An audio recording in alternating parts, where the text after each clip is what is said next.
better for both teams. I do feel like I don't know. I still like I feel like Siren Moon has a bit of the early game aggression that we might be able, or rather they might be able to capitalize on. And the fact that they pick up the Selena, they have the Grok, they have this early game damage going on, and it's going to be a really scary rotating trio coming up from Siren Moon. Whereas for Night Gamers, they do have they do have the Jawhead, right? They do have the Jawhead Kufra. They have quite a bit of CC in there going in their favor. So I think they'll be looking to go late game with this, especially the Granger.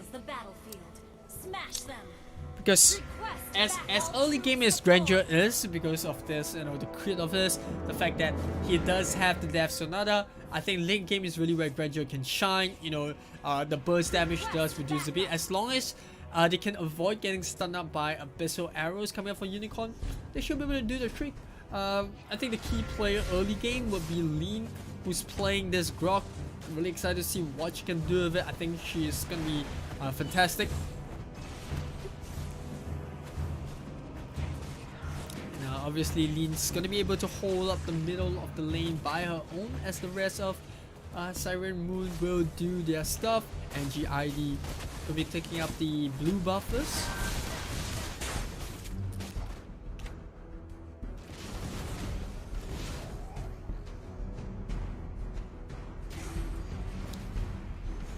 I said, you can definitely see a bit of a scary trio rolling around. You know, you can definitely see Lee going in with the power of nature after the setup, the Abyssal Arrow coming from Unicorn. A lot of burst damage there, and you definitely do not want to be caught out by that Abyssal Arrow, because whoever gets caught out, it's pretty much dead.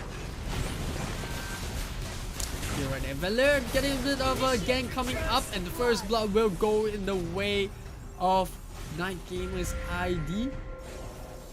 Good gang onto the bottom, although it looks like they won't push because Siren Moon, they are focusing on just pressuring the middle of the lane. And with that, NGID should be able to secure the bottom tier 1. Looks like they've ran out of creeps, so but it's really vital for them to keep the tier 1 alive in the middle, because that's going to open up a lot of space on the map, especially for Siren Moon to rotate around, and you do not want that to happen. So I can see why they got the S1 to go back, make sure that the tier 1 is still standing.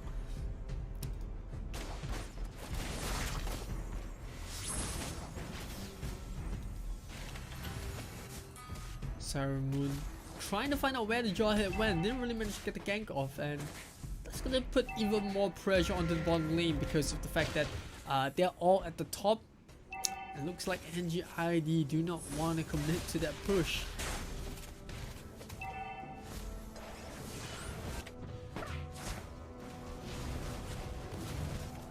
Request backup.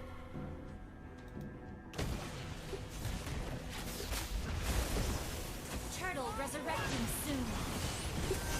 Fighting over the red bar right now. Secured by Firestar. They get the Q onto the Grok with the flame shot. Or not the flame shot, but you know, with the shot coming out from Granger right there. That's another once again very useful in just bursting the heroes up. Top lane, Jawhead and Cho in a 1v1. It looks like NGID will get the better of it. And they get the stun up onto the Bruno. One more hit should do the trick, but Bill, or rather Jellychard, managed to get out in the slither with a slither of health. Managed to use the slight tackle at the very last second.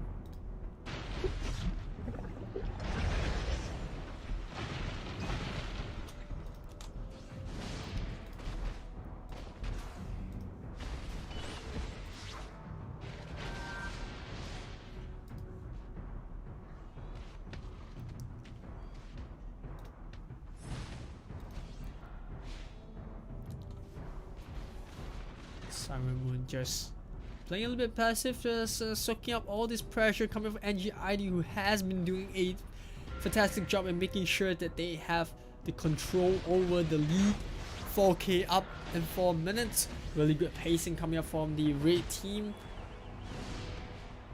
Request backup. Looks like Knight Gamers ID. They are trying to find this top turret. They didn't really manage to cut the wave there. But it really doesn't matter. They have the Grandeur who's able to just clear the waves really quickly. Meanwhile, middle of the lane, Helen don't really manage to defend against the tier 1, but it's fine. Teammates already making quick work of the top tier turret, or the tier 1 turret at the top.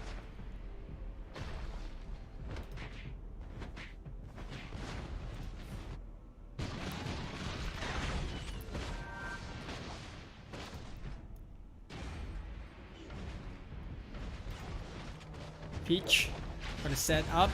Tyrant's Revenge, they get the easy kill with the Feather Airstrike. And Unicorn SN running. Siren Moon definitely not being able to utilize that trio that I spoke of. And GID, they're just not giving the angles for Siren Moon to work with. Controlling this fight by the minute, making sure that their teammates doesn't get caught in an awkward position. They're going for the blue buff. They get, oh, the flicker being used by Tamus right there, and Bill goes in. They get the Chikundo. Where is the Way of the Dragon? There it is. Didn't really get him the spot that they want to. Melk's just using the Purify at the right time. I think that's going to be pretty much an uncontested total. Well, Grok is there, but I don't think... Oh, they managed to steal it. Lean with the steal. Good play coming out from the Grok. She came in at the very last second, stole it with the power of nature, and I don't think the NGID will be too happy about that.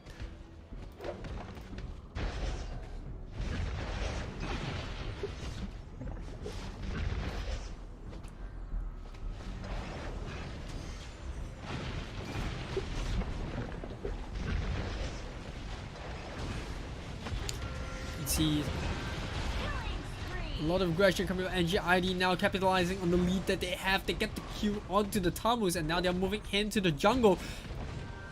Force of Nature, follow into the Wild Rush. Lean trying to peel away at Peach HP, but this is a tanky Kufra, and they can't get the kill right there.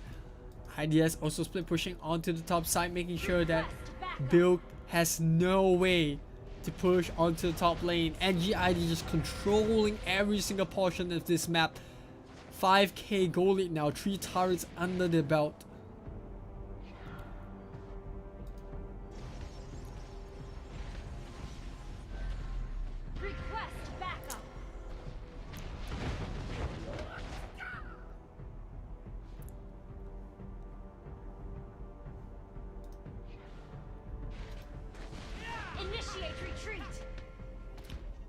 And I've already stated my predictions. The later this game goes, the better it is for NGID, because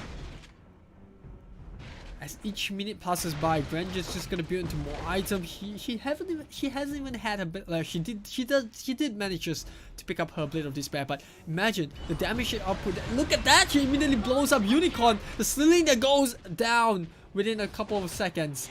And that's the damage that I was talking about. Prior to picking up the Blade of Despair, she was already dealing a ton of damage. Now with the BOD, she's looking even more scary.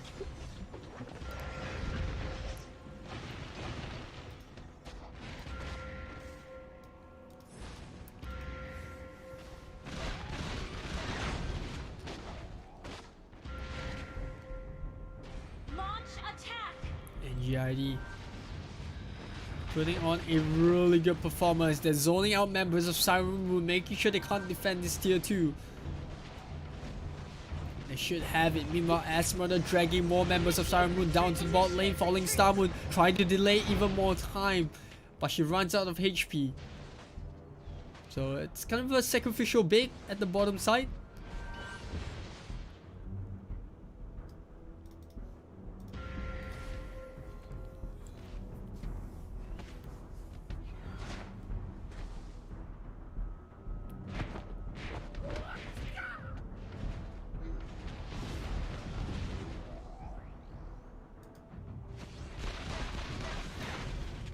Like 9 gamers ID are starting to ramp up ahead in terms of net worth, and there's battle coming up for Mel's really soon. You already see Helen built into the brute force armor. Even Jawhead's already starting to work on the Blade of Despair, and that's just gonna be even more damage going with NGID. Meanwhile, they get the gang onto the top. Good catch out by the side of Siren Moon. They also get the top tier 1 tower at the top. Meanwhile, bottom lane, is it a fair trade after all? Because NGID, they're just switching it up for the tier 2s.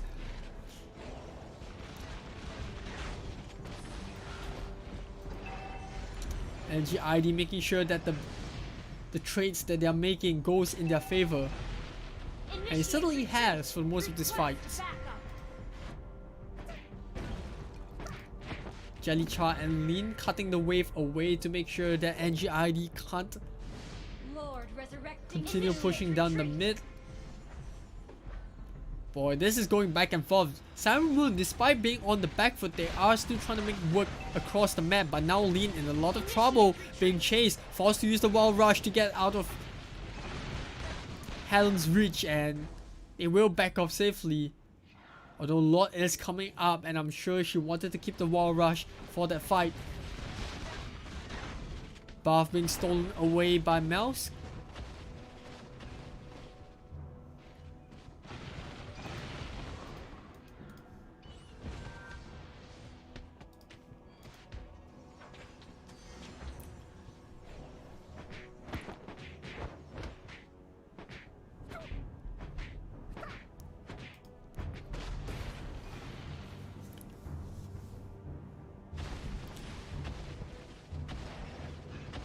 Can feel the tension. Everyone's on H right now. Whoever wins the next team fight is pretty much either gonna secure the Lord or it's gonna secure at least 1 to 2 turrets from this. That's why you can sense it. Both sides not really wanting to commit to a 5v5 on now. Well, Cho's already exposed herself at the bottom lane. Same goes for Ass Murder. So we know it's gonna be a 4-on-4 if a fight breaks out right here. Jawhead at the top, clearing it out, but the damage coming up from Grandeur. Velen, one more hit to go down. They managed to get the kill, but they trade it out for the Grandeur, and that's definitely a good trade for Siren Moon. They got the marksman down. One more hit should do the trick. They get the kill onto the crew from the way of the dragon. Lin trying to chase onto Ades. The wild charge will catch up to her. She gets the kill, and Siren Moon, this is their way back into the game. They won that fight, 3-1 trade, and they might also get the Lord uncontested.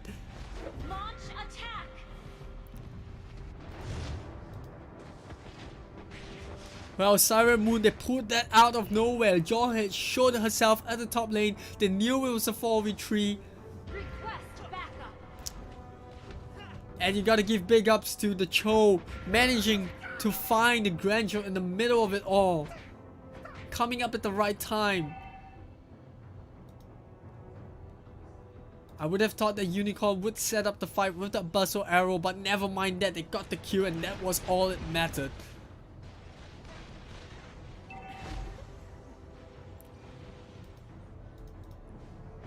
And obviously Lin relentlessly just chasing down the Jawhead, getting the kill with the Wall Rush at the very last second.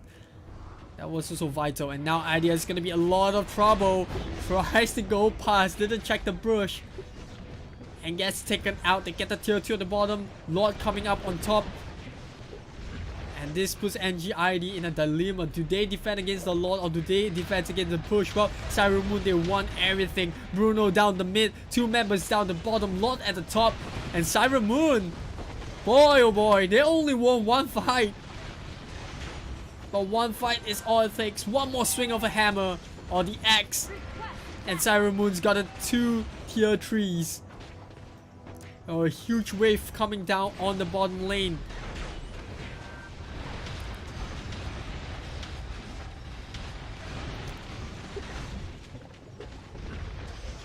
Looks like Siren Moon, they know they managed to get the most that they can out of the Lord push, and they're just gonna back off.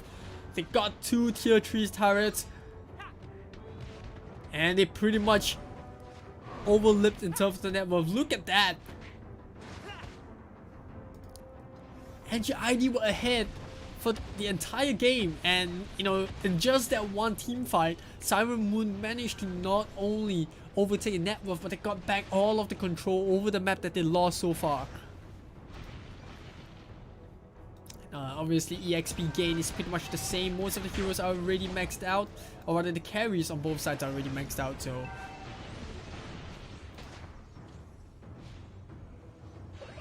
final items being picked up by the carry in this point in time.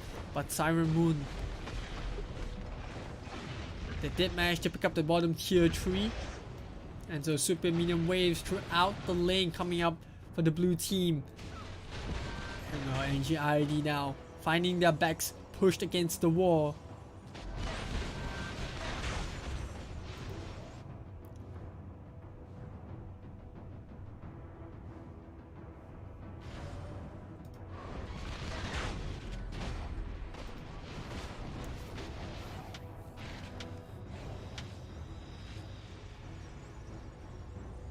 I would presume that Mouth is trying to build the Wind of Nature. That is the only item that can really protect her from all these physical damage output from the Bruno, from the Grog, from the Tamus. If you look towards the bot on the side of Siren Moon, they have so much physical damage. Even for the Cho, who's coming in, the Chikundo is going to burn into the Flicker, trying to find an angle to work with for the Way of the Dragon. You definitely do know that this Grandeur is gonna be the target. She has a target on the back, and wherever she goes, Siren Moon is just gonna look to take her out. And that was how this whole thing started out. You know, in Siren Moon, they were on the back. They managed to get that one vital kill onto Malx, and look at that. And look at them now. They're just ahead, and they're just playing very patient. You know, making sure that there's just no way that NGID can push out the base. They're taking away all this buff. Just waiting for the Lord to come up, and it's enhanced Lord. NGID know they cannot afford to give this up. And so Pitch leading the way now.